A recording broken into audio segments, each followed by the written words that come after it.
Greetings, sunshines and sunnies. It is I, Queen Scarlet Pimp Sunkiss, coming at y'all right quick, right fast, maybe, with a cast analysis. First time cast analysis for the Real Housewives of Potomac, and I will be focusing on the OG cast members from the first season. So yes, that indeed includes Charisse and Miss Katie Ross. Okay, I will be doing two cast members a piece. So if you do not see the cast member of your choosing in this video, please stay tuned or go scroll for another video. Hopefully by the time you see this one, I'll already have a multitude of them up. So for this video in particular, I am focusing on Robyn and Charisse. This is the first video that I am recording, kind of getting them out of the way because I feel like they may not have as big a fan base as the rest of the girls, but that doesn't mean that they are not important and that they do not have some interesting things for us to dissect through. And they have a lot of things that we can learn from, and I'm sure they have some, well, I already know that they have a lot of unique and special things that we all can synchronize with and appreciate. So with that being said, I shall waste no more time. You all that are here to appreciate these lovely ladies, Miss Robyn Dixon and Charisse, please take a sec and choose the housewife of your delighting, okay, of the moment. If you want to listen for both, do your thing, okay? Just, take what resonates and leave the rest at the door. Of course, how I do this will be the same way that I do like character analysis or whatever.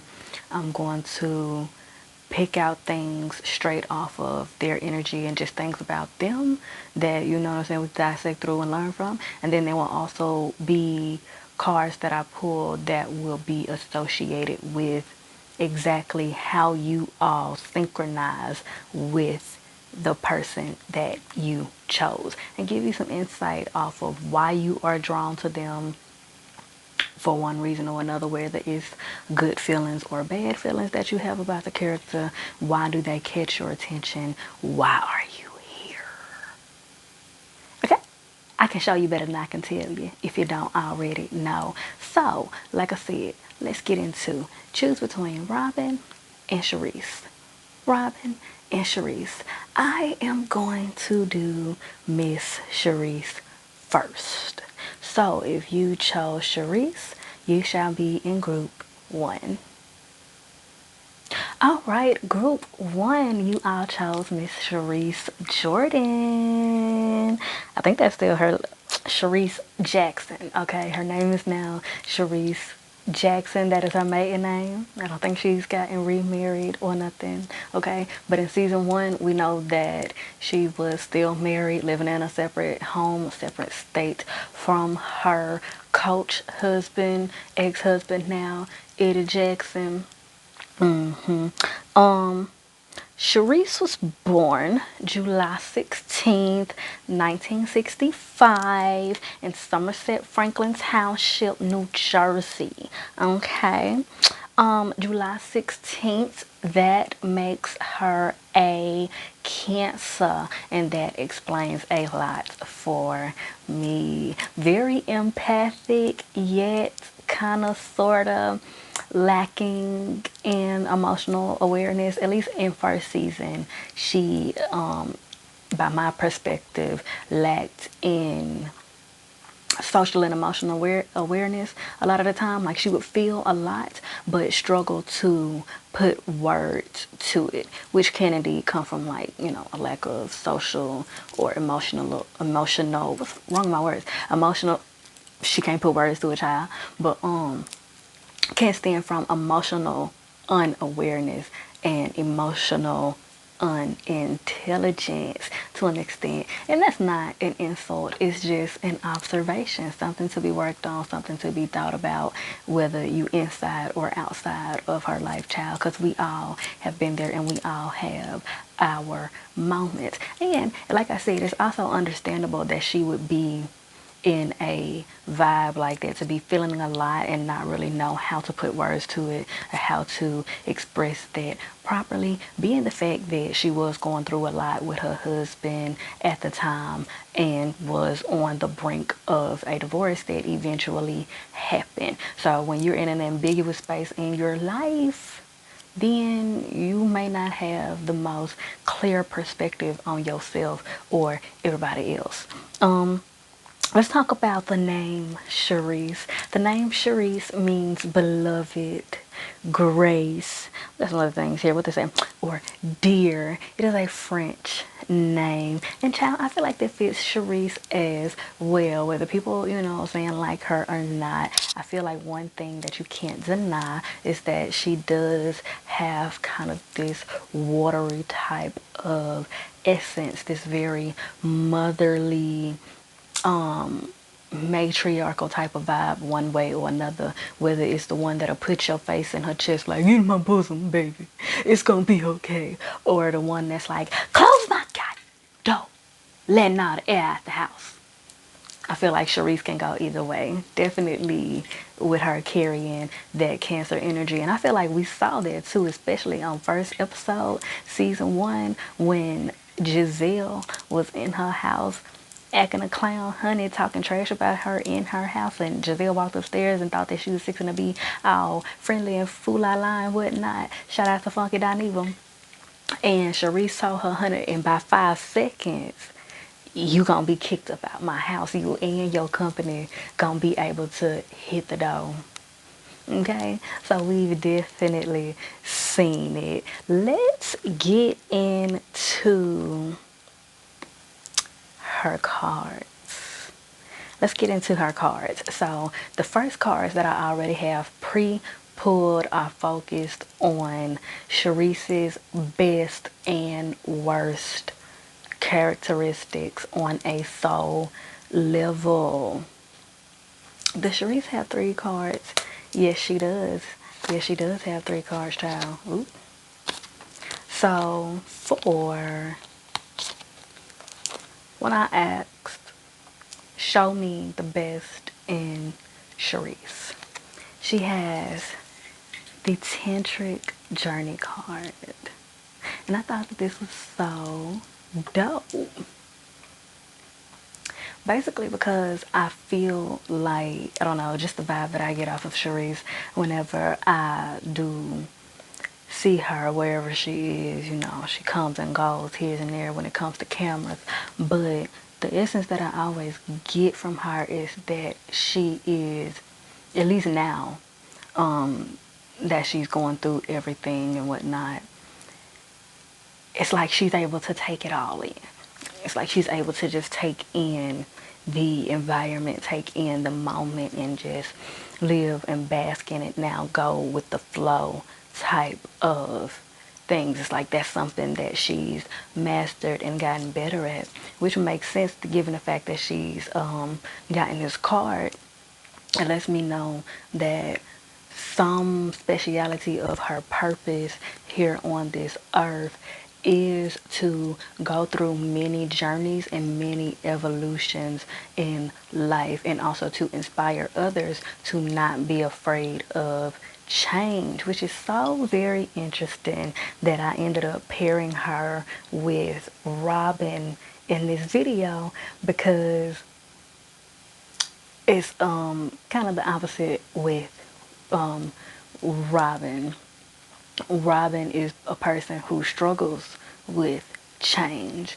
So, That's as far as I'm gonna go talking about Robyn. If you want to hear more about Robyn, you'll have to stay tuned for when I do her group evaluation. But that's so very interesting to me. So Charisse is the person that is meant to inspire other people to embark, not be afraid to embark on new journeys in life. And not only that, but also to not be afraid to lose some people or some things in the process. Like, basically the understanding of you having to shed dead weight, having to be out with the old in order to bring in the new, and understanding that that does not mean that you have ill feelings or have to have ill feelings about the things or the people that you're shedding off. It's just the understanding that there's a time and a place for everything, and some things and people are only meant for a season.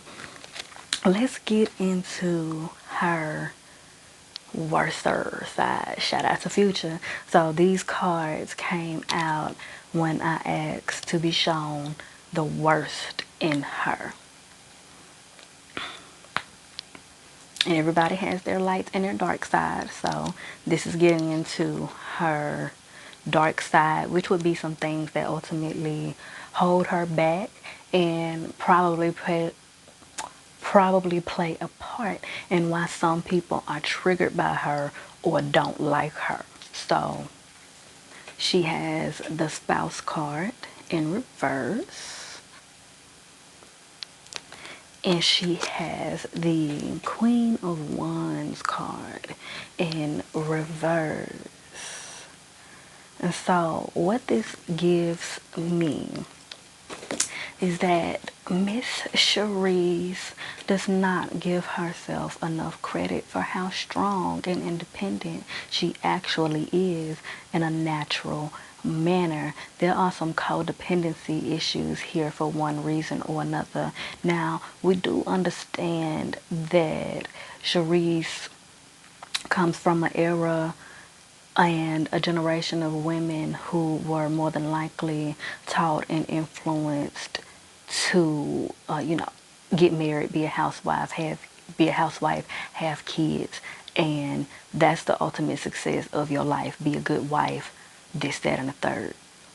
And with that being said, I'm picking up on the fact that Charisse has felt like she's done that. She's played by the rules, and it didn't get her very far. The trade-offs in a lot of her relationships were not mutual, were not even. And that left her feeling very drained and lost and confused a lot of the time. But there's just still this need, this crave for the presence and the energy of other people. Now, I am not getting energy vampire from Charisse. That's not what I'm getting from that. I'm getting more so of a clingy person, which makes sense because Charisse is a Cancer, and Cancers tend to be very clingy. I'm getting that, like, kind of in order to create and feel inspired and things of that nature, or feel like just dopamine release, if you will. Charisse feels like she needs other people in the room. Like, Charisse is probably a person, well, at least, this is kind of a struggle for her, but Charisse is probably a person that works better when other people are in the room. They don't necessarily have to talk to her. They just have to be there. It's just an energy source that kind of just gives her a boost and keeps her constant. But it's a need for her to learn that she can stand on her own. And perhaps I am definitely getting to that. The divorce taught her that she can stand on her own, that she doesn't need to cling to all these things and people in order to advance in life, and she doesn't have to worry about so much what other people think. But at the same time, she does understand that that's a challenge for her, so sometimes she may end up being a bit recluse, which can end up in her not putting herself out there as much as she possibly could and not taking as many risks in relationships. And this is even friendships, okay? Not just romantic relationships. This is friendships. This is family relationships, all of that.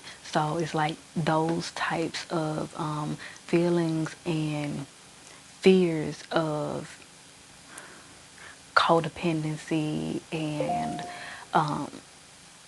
not wanting to get burnt out and drained out keep her from taking a lot of leaps of faith in relationships. They keep her from not being as vulnerable as she needs to be or sometimes wants to be in people that she has relationships with, people that she has relationships with. And you saw me kind of looking off, getting a little distracted. People be doing extra stuff outside my door when I'm trying to record. But we gonna make it through. So I got a couple of other questions here for Charisse. We're gonna start off with the synchronization that you all have with Charisse. What led you here? What led you to be drawn to her, okay, and moved in one direction or another by her? And keep in mind, this is whether you like her or not. So this is what y'all have in common, and you know why you're drawn to her. What stands out about her to you, because what stands out about her to you is also true about yourself. So there you have it. All right, so for the synchronization of Charisse with her viewers and choosers, we have the sun. So this is giving me that a commonality, a synchronization, and alignment that you all have with Miss Charisse is truth, divine truth. The ability to pick up on it and the ability to evoke it. Okay? Now, there is no negative meaning to the sun card. However, humans tend to like perfection. Well, tend to think that we can strive for perfection, even though obviously. And cancers are indeed perfectionists. Cancers tend to be very much so perfectionists. And the thing about that, truth is not always pretty. It's not always something that you want to hear. So while Charisse and you all are the types of people who don't like to be left in the dark, the sun, you don't like to be left in the dark. You don't like the moon energy of uncertainty and smoke and mirrors. However, you tend to be a little bit timid about what possible truths you may find out. And there's this fear of disappointment in people and situations. You don't want to be thinking highly of someone and then all of a sudden find out that they are not who you thought they were. Not only that, what I was saying about how you all also evoke truth is just something about you. It's just something about your energy, the way that you carry yourself, the way that you talk to people, the way that you are. It's just something about you. It's something about your spiritual and energetic composition that brings out the truth in people. People effortlessly become transparent around you. The real them effortlessly comes out, whether it's good or bad or both. And this puts you in decision to have to constantly make decisions based off what you're going to do with this person and how you're going to do it. Which can feel stressful and overwhelming a lot of the time, child.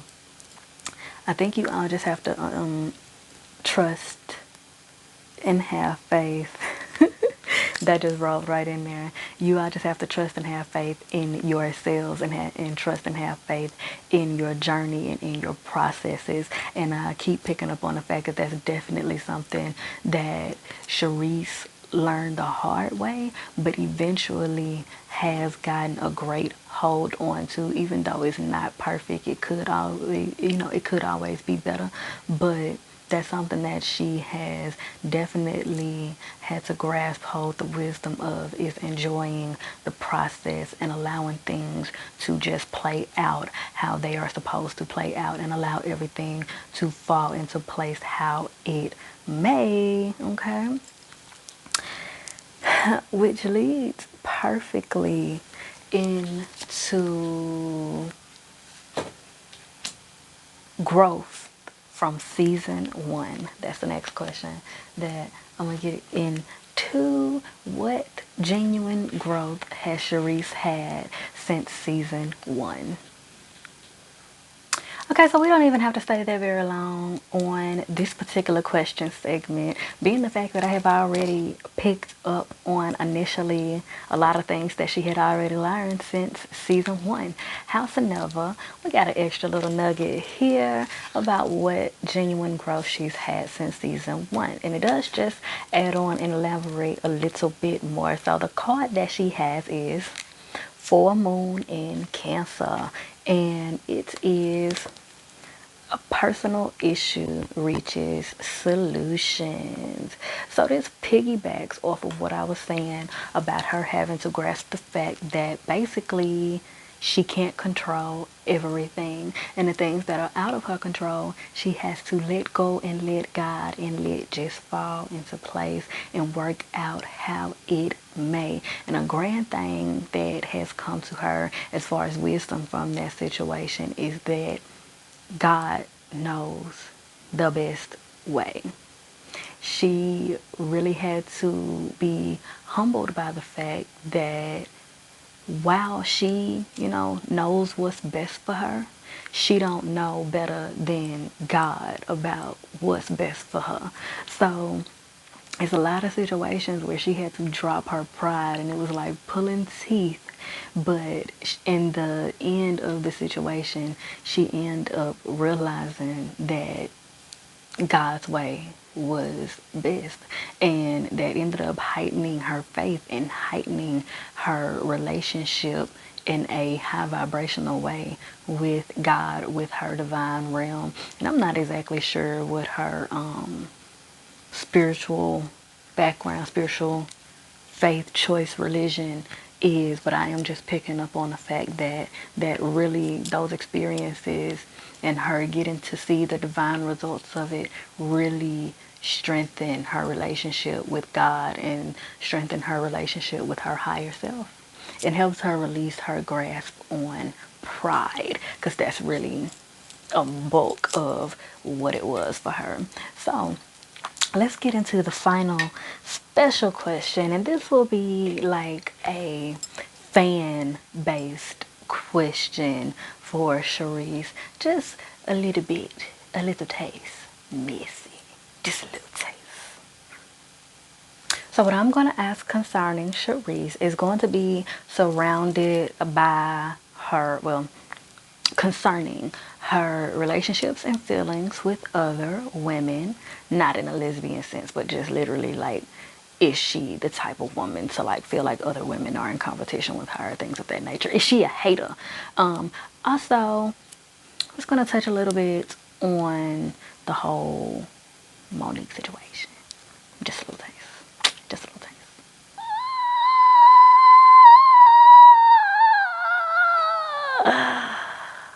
So,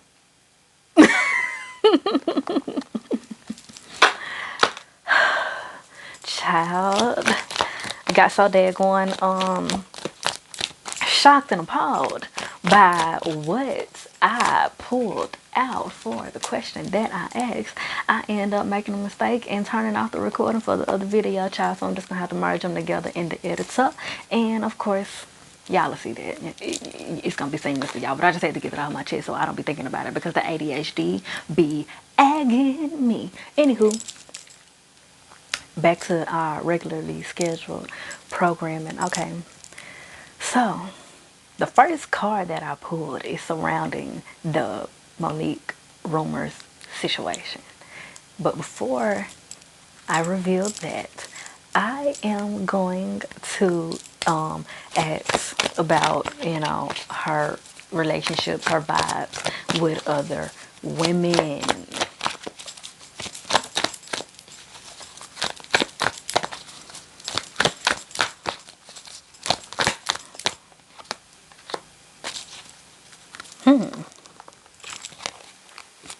This is interesting. Okay, so what I'm getting from this is Charisse has trust issues. Charisse has bad trust issues with other women, okay?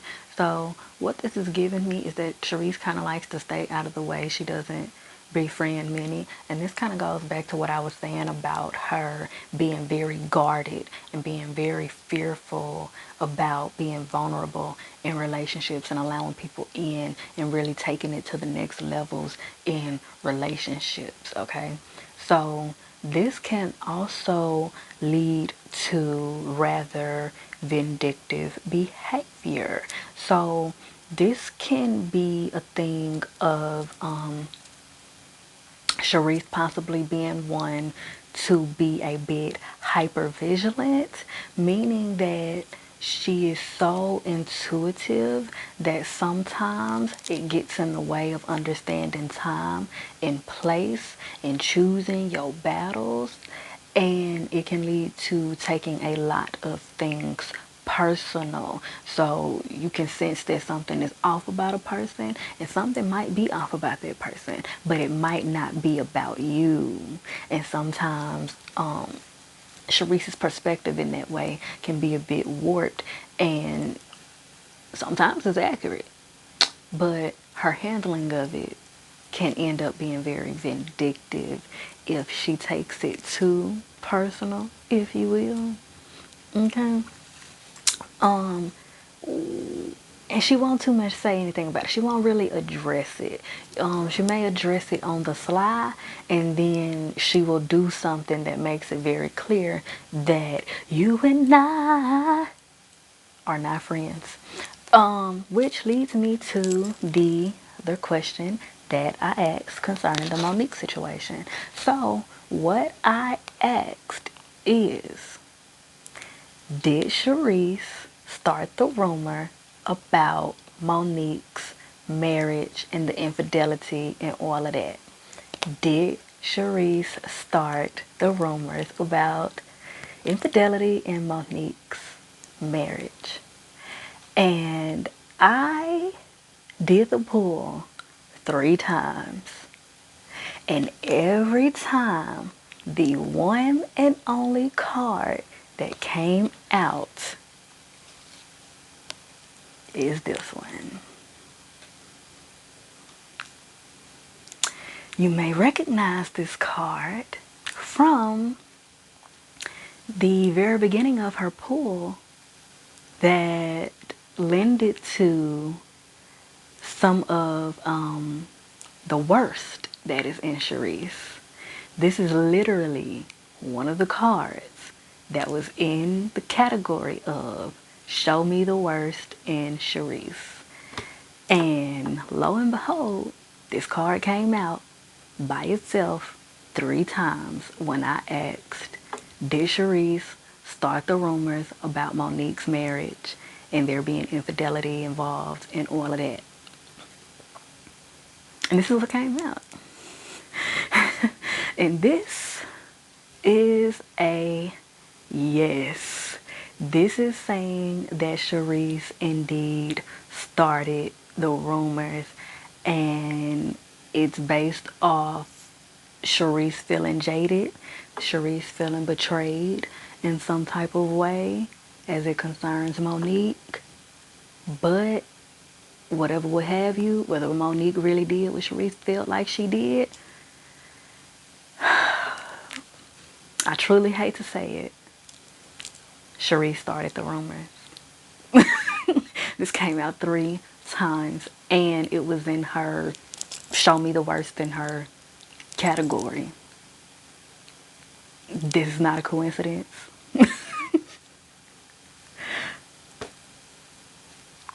I am shocked and appalled. I am shocked and appalled. Y'all drop in the comments and let me know what you think about the information that I have revealed to y'all. Child, I have enjoyed that. I have enjoyed Charisse's segment to its entirety. I hope you did too. I hope you learned some things. I hope everything synchronized very well. I hope that you were educated, enlightened, and entertained, child, because I sure was. Like, comment, and subscribe, and feel free to stay tuned for a Robyn segment. Alright, group 2, y'all chose Miss Robyn Dixon, honey. Y'all chose Miss Robyn Dixon. Child, that Charisse read was something else. Child, let's see what our Robyn gonna have going on. Y'all, I ain't gonna lie. Pulling these initial cards for Robyn was a bit of a task. Miss Honey is hard to read. She's a little hard to read. Has a lot to do with her being very guarded. Robyn is very guarded, very. And based on what I was pulling on her initially before,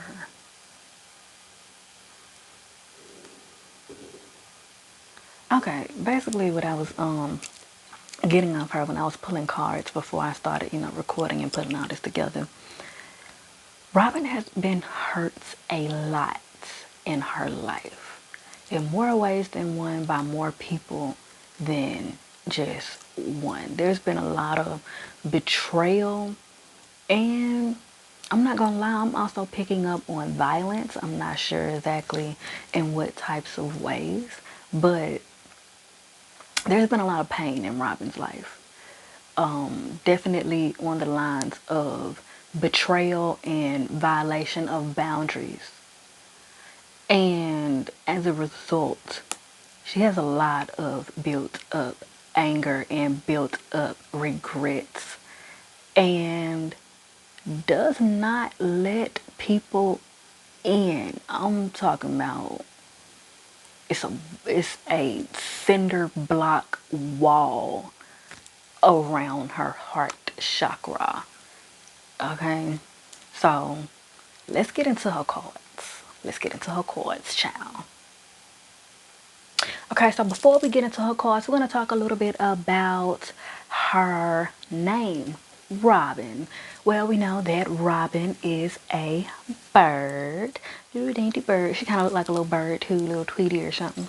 And the name Robyn means bright, famous one. It's French? No, it's German. It's German, okay? So the spelling of Robyn's name with the Y is German, and it means bright, famous one. That is very interesting because that is going to play a lot. I hope you don't hear my dog, but that is going to play a lot into some of the things that are bound to come out in Robyn's read, because a lot of people may not think that Robyn is much of star quality, but we're going to talk about that. We're going to talk about that. So what I asked for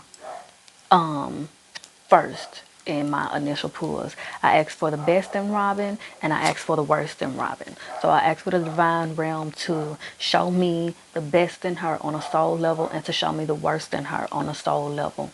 And what I got for show me the best in her is discernment. And I'm going to read it. The frequency of discernment supports our ability to view the world and the people around us from a place of inner balance and detachment, yet with compassion and wisdom. Okay? So, what are we getting off that from Robyn? Robyn is very intuitive. We see this a bit. I feel like we see this a bit in the show from Robyn. She tends to be very emotionally intelligent when it comes to observing other people's situations. I won't say that she is always right, but some of the things that she hits on and some of the points that she makes indeed does make sense. It's when she starts to defend Giselle's antics that starts, things start to get a little warped. But on her own, when she's making her own personal observations of things, she has some pretty good points. Whether the whole thing is accurate or not, she does make some pretty good points that I feel indeed do have some truth to them. However, the discrepancy comes in when it gets to the worse than her. So the card that came out when I said show me the worst in Robyn is the Hierophant card, and it was in reverse. So she got the Hierophant in reverse. There were a lot of other cards that came out concerning parental issues, leadership issues, things of that nature. So what I'm getting from that is Robyn needs a lot of validation when it comes to the things that she observes, the things that she thinks, things that she wants, the things that she needs. She needs a lot of validation. This is confirming that Robyn is one of those people that, like, you go to the store and she can't hardly buy nothing without having to ask somebody, do you think I should get this? Do you think I should get this one or this one? Do you think I should go with that one or this one? You think I should do it this way or that way? I don't know. That's literally the type of person that Robyn is, because she knows what she wants and she knows what she needs to do. But something has gone on in her childhood that has made her question her judgment, and has made her question herself, her word, and her discernment in a lot of ways. What I am seeing and picking up on is that Robyn probably came up in a household where she has two very intelligent parents, and therefore Robyn is very intelligent and intuitive. Howsoever, she probably had those types of parents where when Robyn is showing her intelligence and asking questions like intelligent, smart kids do, she probably had those parents that are like, stop asking all those questions. Stop being a smart ass. Stop Stop saying everything that's on your mind. Making her feel bad and shameful for asking questions, for saying what she sees, making her question her reality when she sees certain things going on and she says something about it. Basically coming up around people who silence her because she's calling out the discrepancy. And as a result, she's ended up gravitating towards those types of people because she's come to view it as a sign of love in a way. It's been made to seem like, I guess, those people are protecting her by silencing her. I hope that makes sense.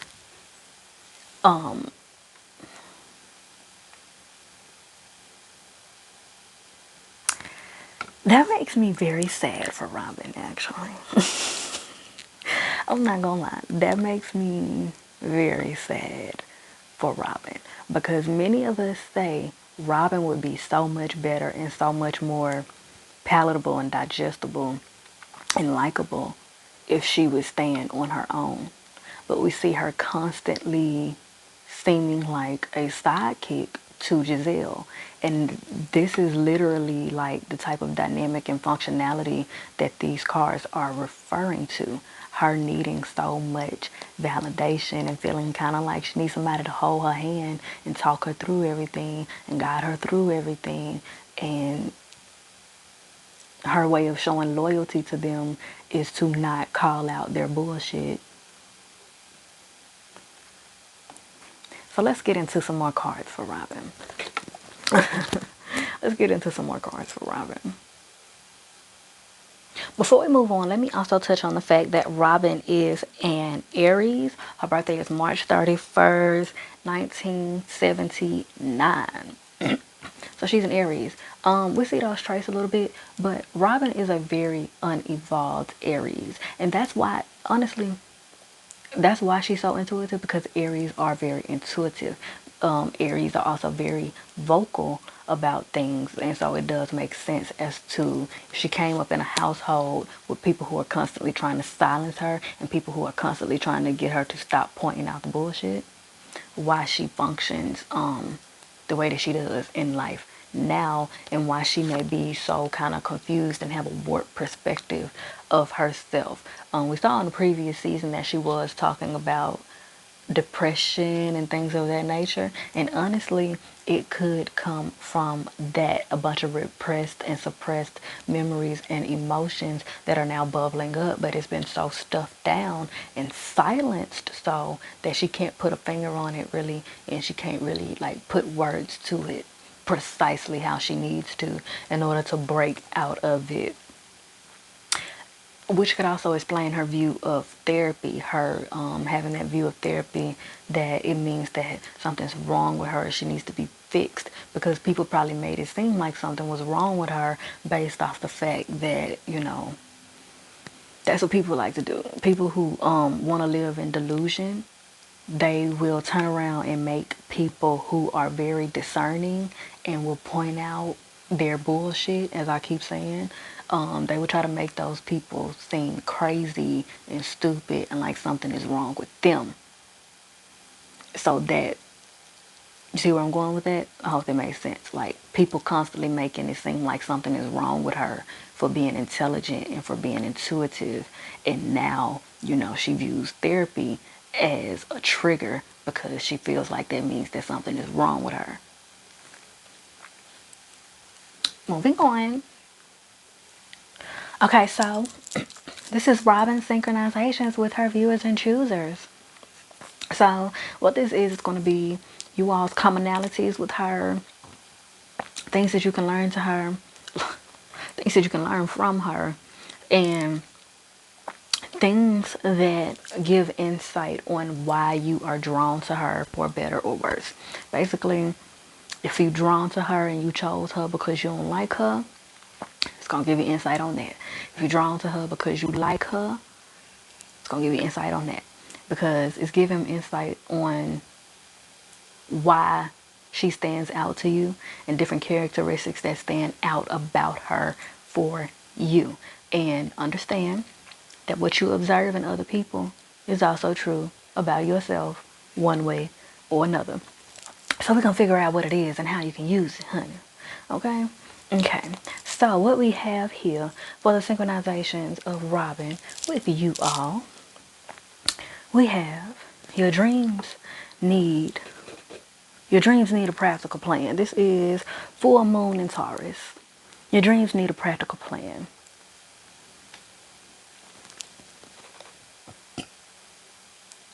Excuse me if you heard that. I had to belch. Excuse me. Okay, it came again. I'm so sorry. Anyway, it's not proper etiquette, is it? Oh, I'm sorry. Pardon me. Anywho, your dreams need a practical plan. So we've seen certain instances where it seems like Robyn is starting things, businesses and things of that nature, doing financial activities and whatnot. And it seems as though she doesn't know what she is doing. Because Robyn is often flying by the seat of her ass, which is indeed an Aries type of trait, being a little flighty. Robyn is indeed a bit flighty. This is also because, like I was just saying, Robyn doesn't have a proper view of herself. She doesn't have a clear view of herself because she's constantly had other people's thoughts and opinions blurring out her own voice in her head. So she often is unable to just sit and create outlines, business plans, and all of that because she's so fixated on everything else. Honestly, in an energetic sense, I also have ADHD. I'm picking up on the fact that Robyn probably has ADD or ADHD of some sort. I think I even heard her briefly say that she felt like she probably had ADD or something. I feel like I've heard her say that before. Well, I'm literally picking up on that. So she might want to seriously get tested for that because I'm picking up on and I'm getting these images of Robyn moving from one activity to the next. Like, and sometimes not being able to start on anything because she's so distracted by how many options she has, and she's so enamored by butterflies flying by the window, and she's so distracted by notifications that she's getting on her phone, and she got to run and see about the kids, and she got to see about one, and all this other stuff. She's so distracted and restless and on her toes and flighty. And sometimes it can be that, you know, those extreme type of highs, if you will. And then there are the crashes when she's going so long without sleep and she's going so long without rest that she crashes and all she wants to do is sleep. All she wants to do is just sit and scroll through her phone and whatever, what have you. And sometimes she can be so overwhelmed by the options, like I said, and overwhelmed by the everyday and just the thought of everything that she has to do, that she would just sit there and scroll on her phone and allow herself to be distracted. Child, I know about it. So there's that. And this revisits to the fact, this is self-portrait by Henry Rosso. It's called My Self-Portrait Landscape. There's a couple of these self-portraits in the deck, so I had to make sure which self-portrait it was, child. But yes, this is going back to what I was saying about Robyn not having a clear image of herself. So for those of you who chose her, if you like her, then ultimately it's because you are relating to the fact that so many people are always trying to tell her what to do, how to think, how to be, how to respond, how to move, all that other shit. If you are irritated and triggered by her, it's because you know what that's like, and you probably have gone through the necessary struggles, wins, and losses to get to a point where you're not allowing people to have that much control over your life anymore. And so seeing somebody who is still stuck in that is very triggering for you, because you like snap the out of it. And others of you are like, oh, Robyn, you got it, girl. You gonna get it. We rooting for you. Because you either have these same traits, like I said, or have had these same traits, like I said, or there could even be somebody in your life. For some of y'all, I am picking up on the fact that there's somebody in your life, and particularly that reminds you of Robyn. Some of you is probably a little sister, or some of you probably have an older sister that you feel emotionally like you're older than she is, because perhaps you probably have to stick up for her a lot, fight certain battles for her a lot, because she's not saying what she needs to say, and she's not demanding what she needs to demand for herself. And she probably kind of depends on you a lot, kind of runs up behind you a lot. Could be a younger sibling or somebody that you just feel, or y'all have the dynamic of you're the older sibling and they're the little sibling. No matter how old or young either one of you are, that's just a dynamic. So there's that. Also, I'll save that. Let's get into the next question segment for Miss Robyn. All right. What genuine growth has Robyn experienced since season 1? We have the root chakra. So we know that this is dealing with money, protection, stability, structure, discipline, things of that nature. So what I am picking up on, though, is the discipline part is still, in the works, diamond in the rough or whatever, house of never. As it concerns the financial part, Robyn has gotten much more financially literal and, not literal child, financially literate and business savvy. She has a better understanding of money, what to do with it, and how to make the best of it. How to make her money. Make her some money, child, okay? She is stepping into her boss lady status as it concerns that she is picking up on real estate. She is learning the ins and outs of real estate. I wouldn't be surprised if she pops up with some rental type places, bed and breakfast type places, homes and stuff that she rents out or buys and flips, and then she rents them out to different boarders that, you know, come in, stay there for a while, possibly use as like vacation spots, stuff like that, or just like, I'm picking up on something like she wants to create something for newlyweds of some sort, some type of like resort or bed and breakfast type situation for newlyweds to like go and be at peace, or like vacation spot for married couples to like get away, something like that, couples retreat type of arrangement concerning properties that she buys. I'm picking up on that. But that's really great. I think it's a really great idea, and I really hope that that's something that she is able to cook up and do. Also picking up on the fact some other cards that came out was concerning communication and concerning coherence and integration. So she is learning how to bring her different relationships together, like different people that she has relationships with together. I'm picking up on the fact that Robyn has possibly been the type of person that rarely introduces one group of friends to another group of friends.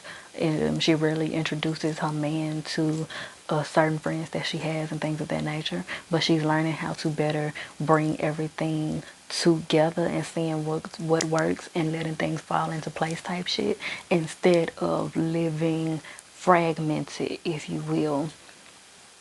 Robyn just might be or have been, she might have some Libra in her chart or some other type of air sign in her chart that makes her this social chameleon type of person. So it's like where a different side of her would come out based off who she's around. Not necessarily on the fake or two-faced stuff. It's just, it's kind of dependent on who she's around, on what vibe you might get out of her, if that makes sense. So it's certain people that she feels comfortable partying with, and she may not feel comfortable partying with other types of people. It's certain people that she feels comfortable sipping tea with, and she don't feel comfortable sipping tea with the other people, if that makes sense. And this can make people question her. This can make people question her integrity and question her loyalty and question her honesty.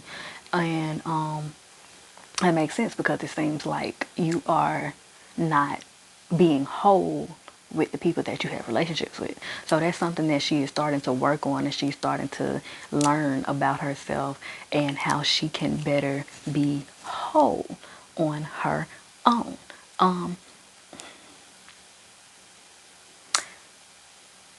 She's more than likely going to need some soul time, because this is another her and Charisse have some commonalities and some contrasts that are very in sync here.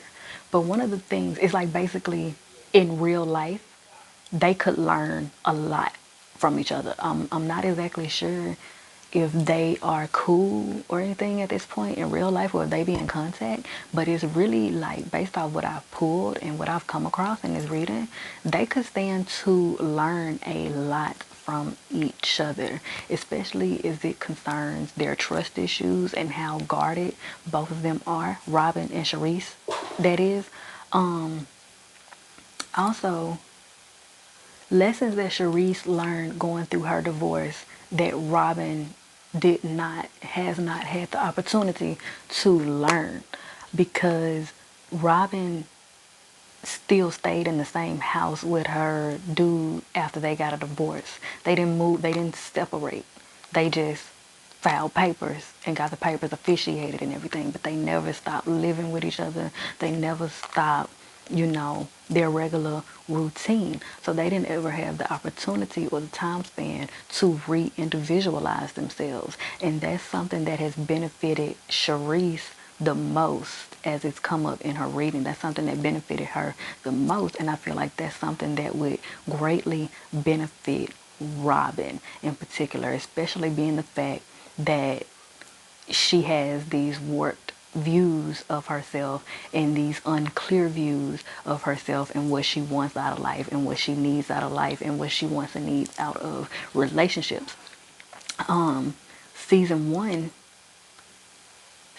feelings and a disposition, a vibration that Charisse had season one is similar. I'm getting that it's similar to the space that Robyn was describing that she was in season 5. It's residual emotions that have come up from repressed memories and suppressed emotions that she didn't deal with when the situation was first there. So now it has presented itself in this time span, or in the time span which they were filming season 5.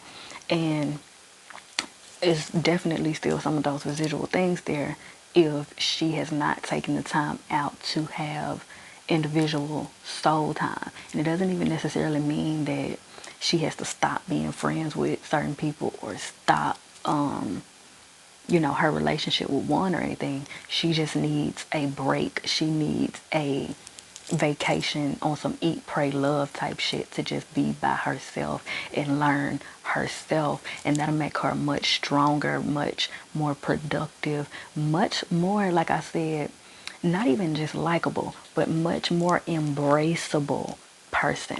Robyn could be a very great role model and a very great businesswoman also, like on some mentorship type shit, on some investor take a person under my wing type shit. I'm picking up that she has a lot of potential to be that type of person, but because she has that codependency and that need for validation and that real, like, this need to have some type of leader figure right here all the time, like hold my hand type shit, that holds her back from a lot of things.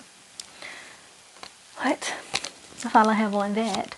Let's get into her final card. Now this is where we get a little bit of the tea. This is where we get a little bit of the tea from the divine realm. So I got 2 questions that these are more like fan-based questions basically. So got 2 questions that I'm gonna ask of Miss Robyn. One being, is she sexually fluid? Do she like women? I'm gonna ask. I'm gonna also ask, is Hun One gonna get married?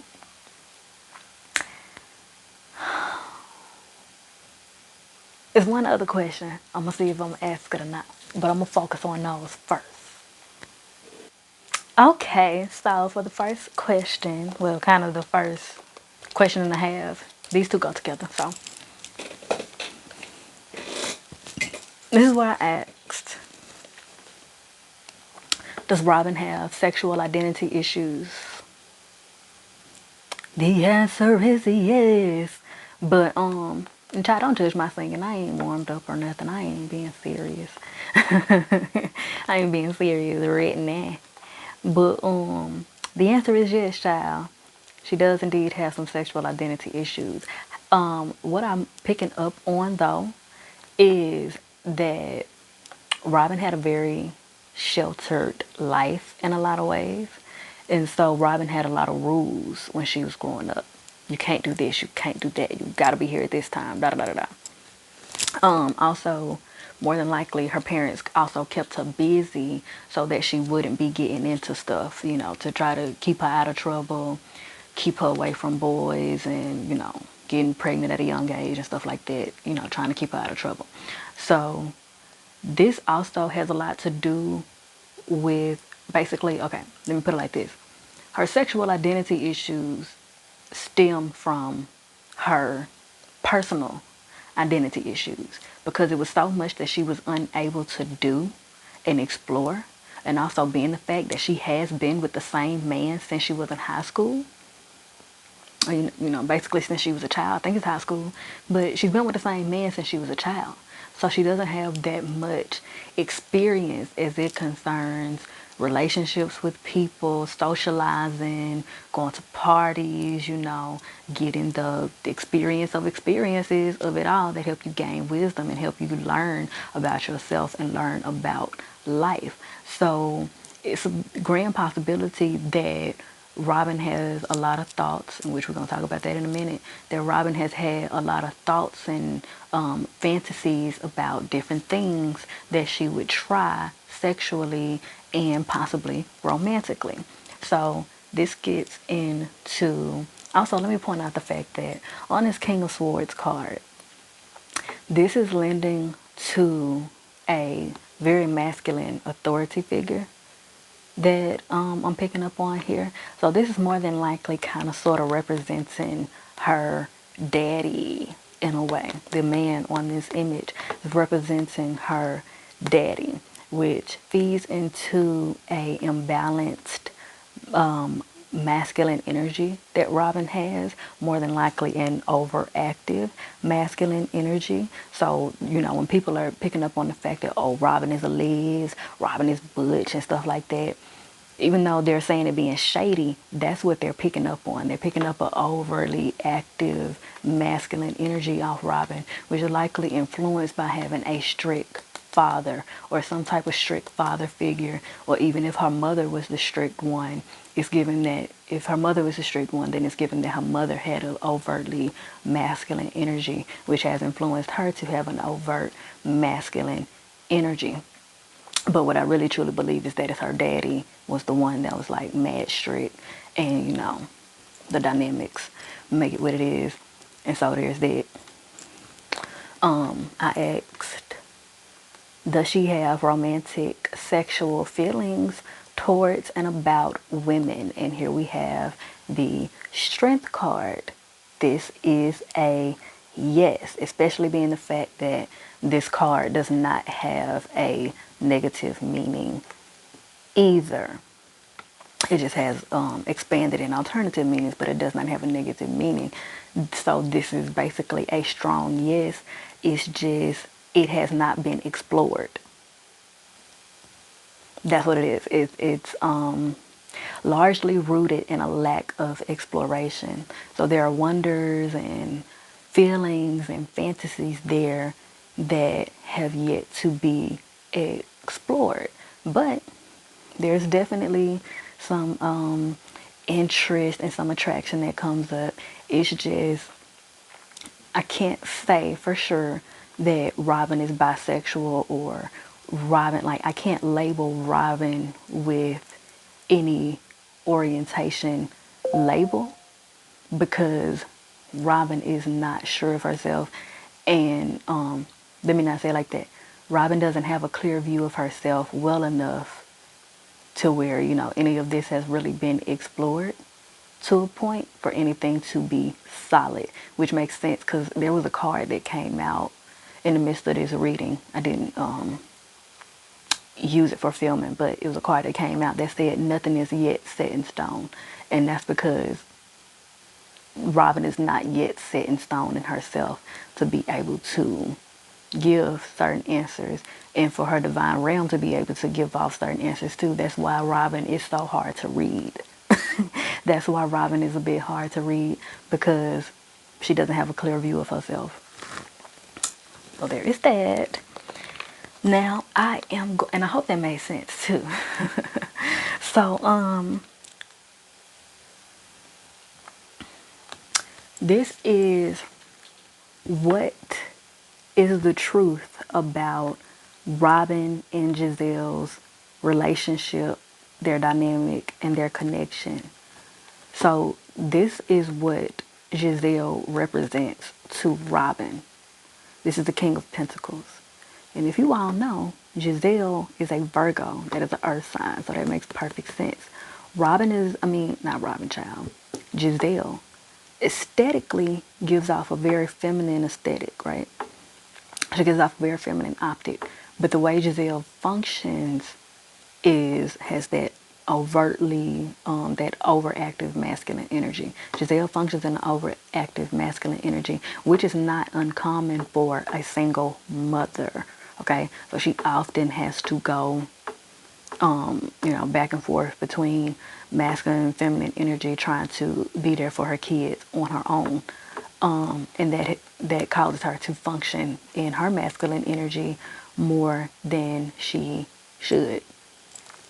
And, we've seen her kids tell her, You got a heart of ice, child. It's like pulling teeth to get emotion out of you, honey. And what this is giving me too is that this is a bit of a trauma bond. This is a bit of a trauma bond. It doesn't mean that their relationship is based on bullshit or anything.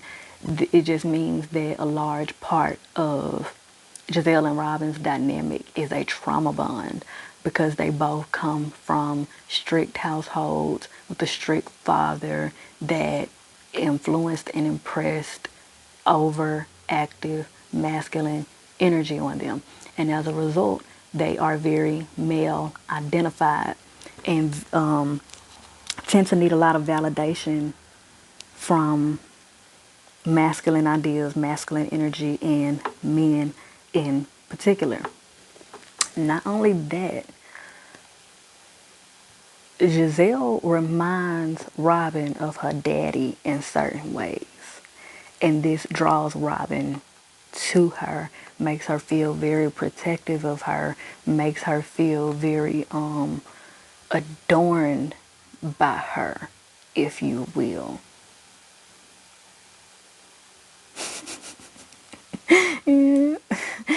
It's kind of weird, but it also makes sense. But that's because it's a trauma bond, so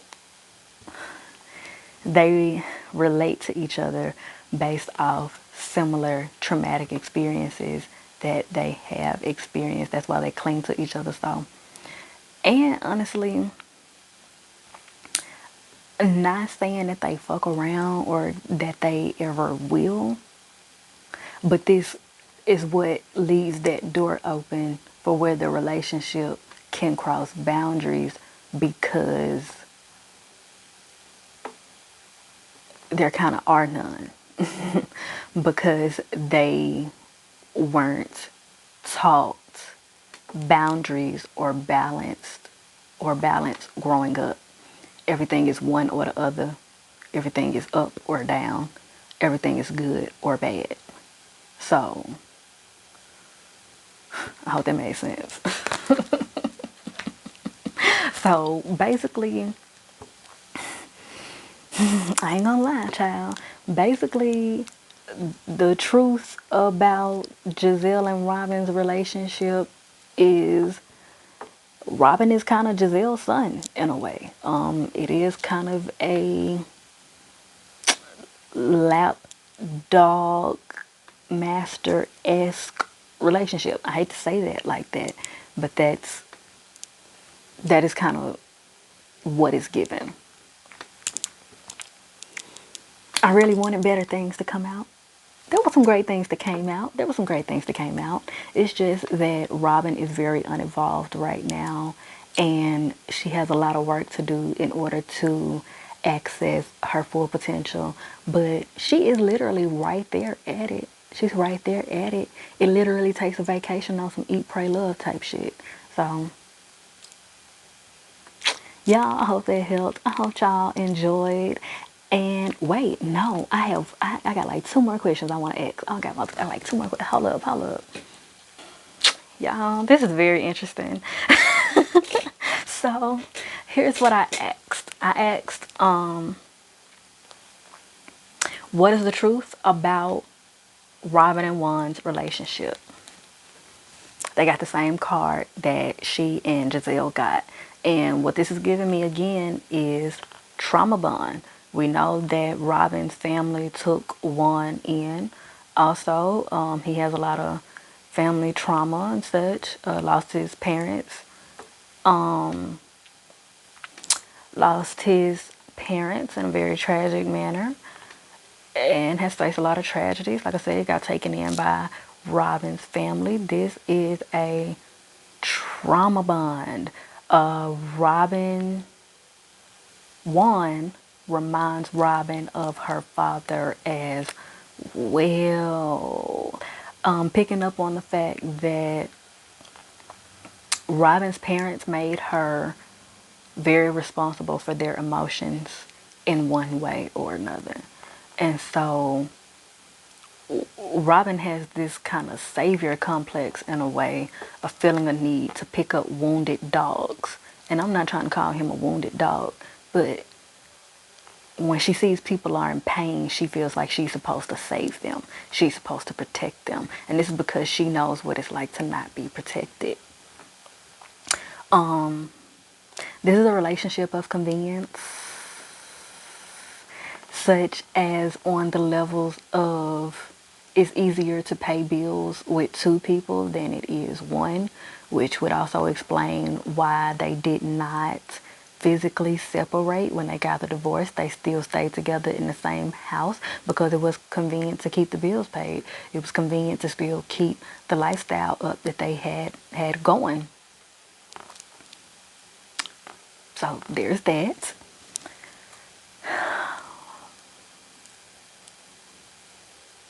Are Robyn and Juan soulmates? Are they twin flames? Are they meant for divine partnership? No. That's what this is giving. This is giving no. I honestly wanted it to say something different, but this is what it gave, honey. It's giving no. And the reason why, which I'm picking up on, is because this is a trauma bond. This is a karmic relationship. It is meant for them to learn things from each other, you know. It was meant for them to bring the kids into the world that they brought in. It was meant for them to have all of the experiences that they have had with one another and the memories that they've had with one another. And it is a grand lesson also in knowing when to let go. And it's meant for them to see. This goes back to what I was saying about what you recognize in someone else is also true about you. So they recognize the brokenness in each other, and it is the same brokenness that they have in themselves individually. And that's a lot of what the purpose of their connection is, for them to learn a lot about themselves, mostly as it concerns their shadow selves and their potential. And it's not divinely meant for them to stay in a romantic relationship. They are best friends, but they are not supposed to stay in a they're not supposed to stay in a romantic relationship. There is a lot of issues with respect also, and this is basically coming from just the fact that they don't know how to respect themselves because they were raised in households where they were disrespected in the name of love. People disrespected them and violated their boundaries and told them that they did it because they loved them. So that's the loop that they're stuck in. Will Juan and Robyn get remarried? Juan and Robyn get remarried? Will Juan and Robyn get remarried?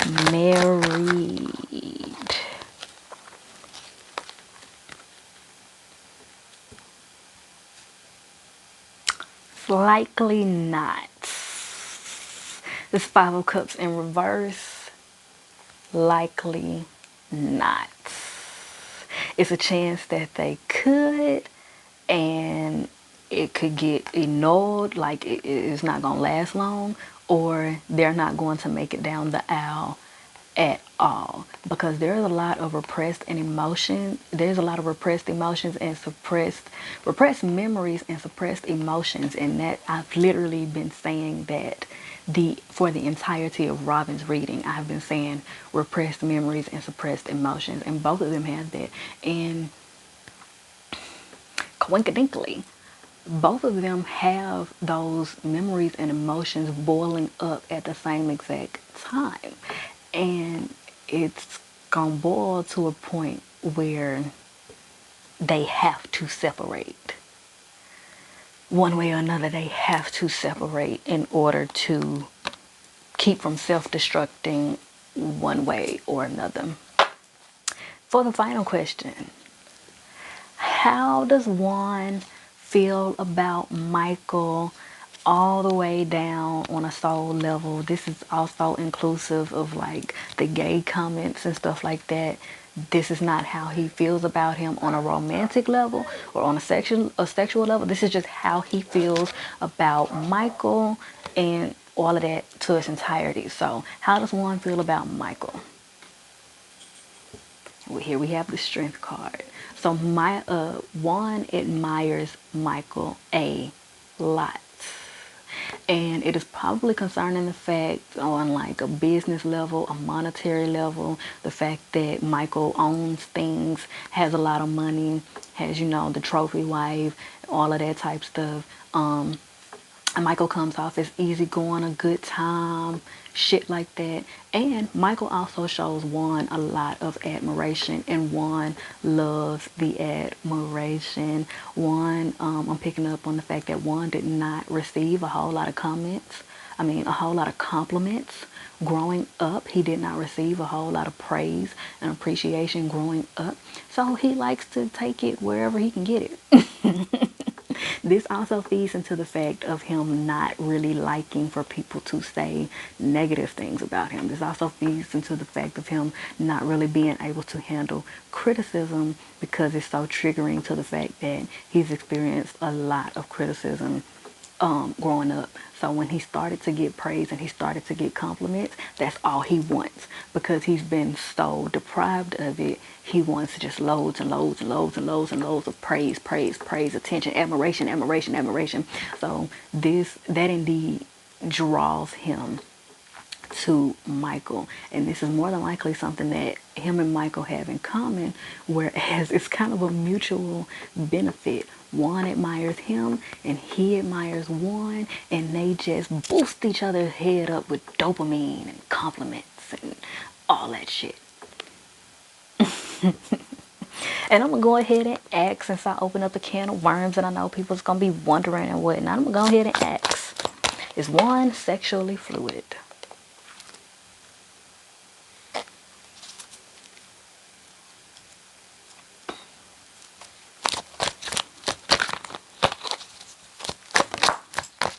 This But this is much like Robyn's, and this is something else that they have in common. He is sexually fluid along the lines of suppression. A lot of his abilities and talents and things of that nature, emotions and things of that nature, have been suppressed and repressed. He has not had the opportunity to explore a multitude of different sides of himself. And one of those sides is something creative. He might be able to draw, he might be a great writer, something of the sort. And I get that this is also this card came out for Robyn earlier too. And there was another card that said the arts that also came out for Robyn. So a lot of artists are sexually fluid one way or another. Doesn't necessarily mean that they are gay. It could mean that they are sapiosexual, which means that they are attracted to abilities, talents. They're attracted to very intelligent people. They're attracted to genius, business-minded types of people. And this can be true about Robyn, and it definitely reigns true about Juan. Juan may be more of a sapiosexual individual, which would explain why he responds to Robyn in certain ways. Like when she's talking about her depression, he tells her that's unattractive. Now that's fucked up that he said that, but this is where it probably comes from. Because he is a sapiosexual, it would be unattractive to him if Robyn is unable to perform in the way that she is usually able to perform. If that makes sense. So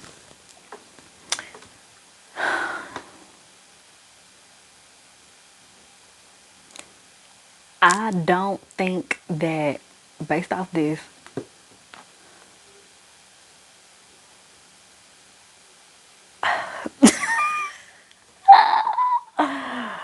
it hasn't happened, but it's all left open because so much is suppressed, you can't tell what would happen if given the opportunity, or if a whole lot of